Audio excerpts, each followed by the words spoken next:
Good morning, everyone. Woo, I'm finally back. Look where I'm at.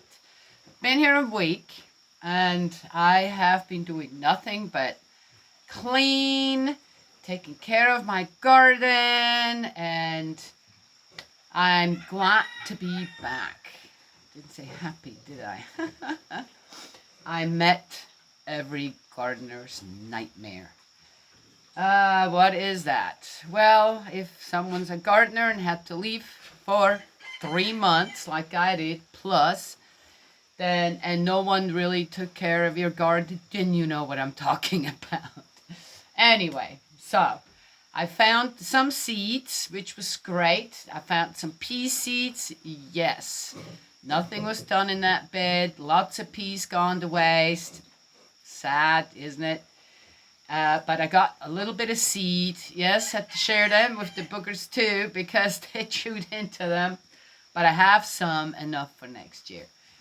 Got bean seeds. Nobody seems to like beans here. So, yeah, but I got some and had some in a kind of a stew soup last night. It's very, very good.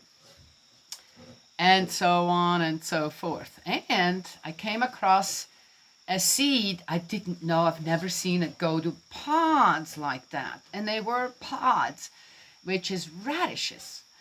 And so they were a lot of them intact. And again, where do you think I found all that? In weeds as high as I am in some instances. And the sad thing, the one thing, perilla, once it gets a hold in a bed like, prepped the way I do it, you have to replace the soil afterwards. It's just about there's so much of the roots that are going everywhere, and yeah.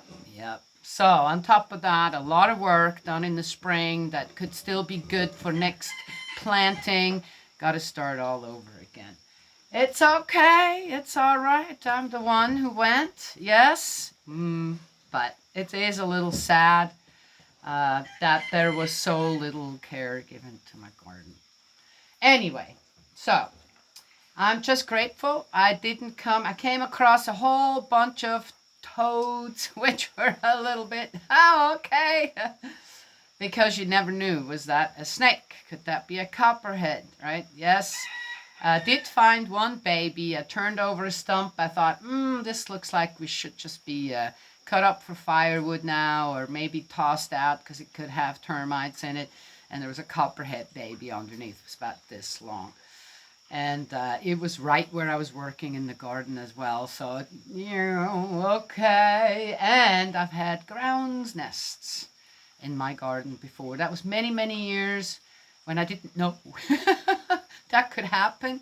So I've been very careful in the last years or since then. And was really worried I would come across one of those. That's how untended my garden was. Anyway, but it's all back to, looks good out there. I planted some cold crops, so that's nice. Anyway, the house. The house wasn't too bad on the surface. Yes? Yeah. But again, I'm a very clean person. I like things a certain way and disinfect. Not necessarily with lots of cleaners, this and that. Little bleach, some vinegar, right? And some Awesome. I've talked about Awesome before. It's an inexpensive cleaner available at general stores. I know Family Dollar has it. And it's a great cleaner, amazing cleaner for just about anything. And Mr. Clean, those Wonder Sponges, aw, man. Anyway, so, yep, still working on it. But I came home with renewed vigor, right? Here's Jake. We haven't seen Jake in a long time. And June, maybe you guys will meet June, my new cat. She's upstairs. She's doing really well. She's very sweet. So, but anyway, so there it is. And as it turns out, I'm going, oh my gosh, it's really foggy. That's because I'm not wearing my glasses. Or blurry looking. Oh, here he comes with his stick. Right on my foot. All right, Jake, go lay down. Go lay down. Take your stick. Take your stick. Take your stick. And here's Gus. Okay, no. Go lay down. Oh my gosh, Gus, we're home. All right, we are in David. We're in 1 Samuel 23.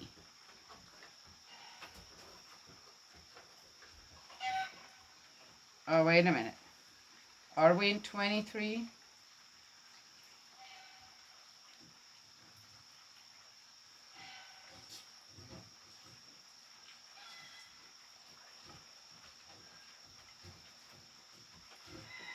Well, I marked 22. Massacre of the Priest of Nob. That's right. Okay. Gus's tail. 1 Samuel 23. David of Keilah. News was then brought to David. The Philistines are besieging Keilah, and plundering the threshing floors. David consulted Yahweh. Shall I go and fight these Philistines? Yahweh replied to David, go and fight the Philistines and save Keilah. But David's men said to him, we are afraid here in Judah. How much more then if we go to Keilah to fight the Philistine troops? So David consulted Yahweh again, and Yahweh replied, be on your way, go down to Keilah, since I shall give the Philistines into your power. So David and his men went to Keilah and fought the Philistines and carried off their cattle and inflicted a great defeat on them. Thus David saved the inhabitants of Keilah. When Abiathar, son of Ahimelech, took refuge with David, he went to Keilah with the ephod in his hand. One of the priests then. When word was brought to Saul that David had gone to Keilah, he said, God has delivered him into my power. He has trapped himself by going into a town with gates and bars. Saul called all the people to arms to go down to Keilah and besiege David and his men. David, however, was aware that Saul was plotting evil against him and said to Abiathar the priest, bring the ephod. David said, Yahweh, God of Israel, your servant has heard that Saul is preparing to come to Keilah and destroy the town because of me.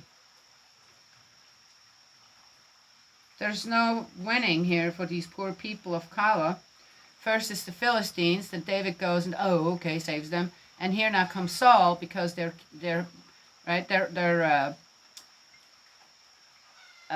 protecting David, and here comes Saul now and also wants to. Are you hearing this? Okay, all right, just saying. Same old, same old.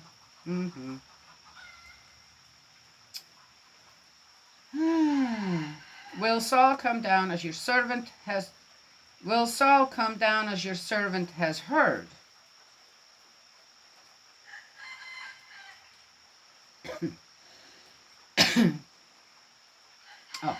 Yahweh, God of Israel, I beg you, let your servant know. Yahweh replied, he will come down. David then went on to ask, will the notables of Keilah hand me and my men over to Saul? Oh, wait a minute. Oh, okay. Yahweh replied, they will hand you over. At this, David made off with his men, about 600 in number. They left Keilah and went where they could. So he asked God. Did he really ask God, or did he have some kind of a messenger or informant or something? Okay? I mean, okay, whatever. I mean, what are these questions to God to start with, right?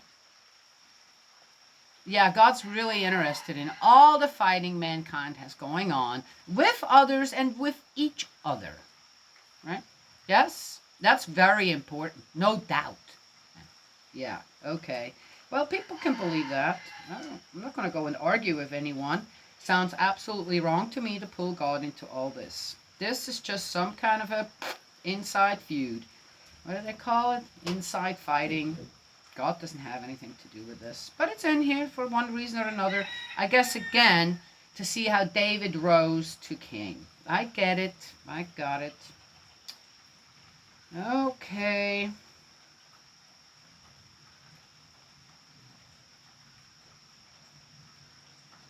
When Saul was told that David had escaped from Keilah, he abandoned the expedition.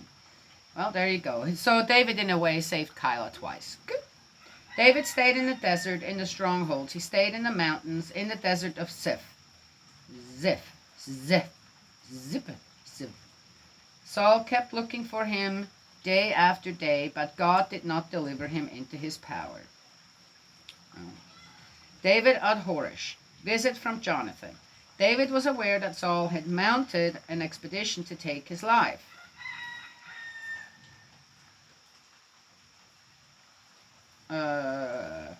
All right. It looks like these are all little excerpts from just whatever people. I think I've already mentioned that before, because now we're going back again to David was aware. I think we're all aware of that by now, right? And he was, or is this before Keilah? Okay, I don't know. David was then at Horish in the desert of Ziph. Okay, so this is after. So he was aware of, okay. As I say, he's got his spies out there. He didn't ask God this time. Is he still after me? Uh-huh. All right, just say. Jonathan, son of Saul, set off and went to David at Horish and encouraged him in the name of God. Do not be afraid, he said, for my father Saul's hand will not reach you. You are to reign over Israel, and I shall be the second to you. Saul, my father, is himself aware of this. Oh! So Saul was not without... Aha! Well, and Jonathan would be willing to give up the throne to David? That's interesting. All right. Huh. But he has a condition. I'll be right next to you. All right. And the two made a pact before Yahweh. David stayed at Horish and Jonathan went home. So Jonathan knew where he was, but Saul could never find him. Okay. David has a narrow escape from Saul. Some men from Ziph went up to Saul at Gibeah and said, look, David is hiding among us in the strongholds at Horish, on the hill of Keilah, to the Keilah, to the south of the wastelands. Ow, ow, Gus. Oh, big paw. Now, whenever you wish to go down, my lord king, do so. We shall make it our task to hand him over to the king. And there you go. Saul replied, may you be blessed by Yahweh for sympathizing with me. Everybody wants God, right? I hope God. And yet they're forgetting what? Let's look at the Ten Commandments, right? Yes? God can't be with anyone who doesn't keep them. Done. He's not going to answer you. You answer yourself. Done. Or you got your spies out there and make it look like God. There you go. Okay, whatever. Go and make doubly sure. Find out exactly what place he frequents. For I have been told that he is very cunning. He's been told. I think he experienced that himself. Take careful note of all the hiding places where he lurks and come back to me when you are certain. I shall then come with you, and if he is in the country, I shall track him down through every clan in Judah. So he knows he's in the clan of Judah. Setting off, they went to Ziph, ahead of Saul. Meanwhile, David and his men were in the desert of Maon, in the plain to the south of the wastelands. When Saul and his men set out in search, David was told and went down to the gorge, running through the desert of Maon. Some men tell Saul, and the others tell David, and man, okay then. What a mess. Lots and lots of stuff going on here. Right? Yeah, yeah, okay. How about in a second here? I'm almost done. Oh, you miss me. They're still every day excited to see me. Yeah, okay, all right, come on, Jake. Oh, ouch. Good boy. Okay. Oh, I'm going to let you guys out here in a minute. No, Jake. Go lay down. Don't make me get that discipline stick. Watch this, you guys. Non-violent. Go lay down. Go. See, works. See my little discipline stick? Says disciplinistic, non-violent. They don't get hit with it. They just see it. Time to go. Works. I never had to hit them with it. Okay.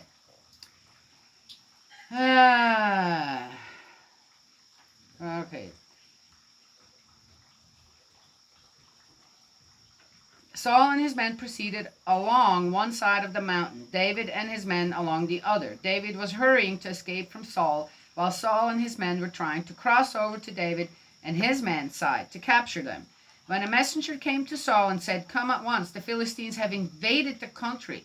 So Saul broke off his pursuit of David and went to oppose the Philistines. That is why the place is called the Gorge of Separations.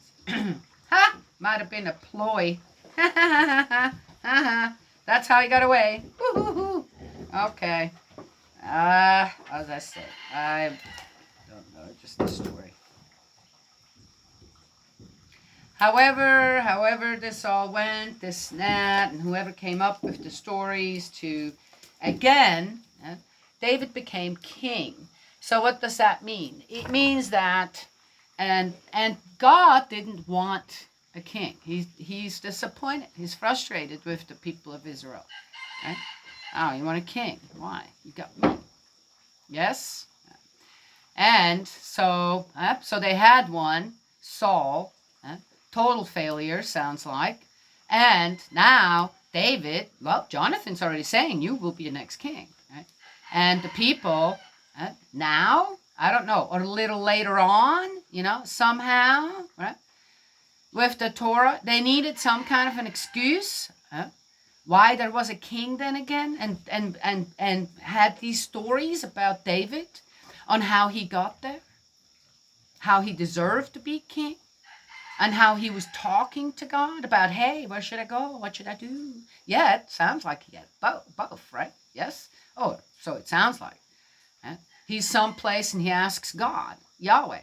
Then he's other places and you don't hear a thing about Yahweh, him asking Yahweh. He just has his spies, right? Yes? Oh, okay. Well, I said you know what? You can have it both ways. It probably doesn't work both ways, but you can have both. You can tell both ways. Huh? Yet, if that really happened, I doubt very much. Okay, well, there you go. Right? Another story time. And again, the story of David. Why was the story of David needed like that beforehand and all this? To have an excuse and justify making him into a king. Rather than learning from Saul, oh, God was right. It's not working. It's a mess. And it's the exact mess that God foretold. To whom? Okay. All right. Beforehand. Well, there it is. I gotta go. I got a lot of work still to do. I'm rejuvenated to really get into fixing some things up. I've got to make some room for all the art. I've got the In God We Trust Kentucky out here, and it's going to be hung and probably right over the door over there. I'm still thinking where I actually want to hang it. If I hang it over there, it might not get wet, but it might get wet, and I don't want it to get wet, though it's pretty protected. I'm thinking about I have a deer head hanging right above here. So, I mean, just the skull and the horns. Hey. Goodbye. But still, I'm probably going to put it up there. Yes, we used to have a welcome sign there, but yeah, that fell apart. 20 years, almost 20 years here, and things need attention. Yes, yeah, that is the truth. Okay, well, that is it. You guys both seen Jake and Gus. We're back on the farm. And took a little break, mainly because I needed it. And some things are moving here. God's will, not mine. Yes, doesn't mean I won't say anything. Definitely not going to blame God for one thing or another, or go after people because God told me so. But anyway, so there it is. God's love and blessings always. May He protect you. And I will talk to y'all another time.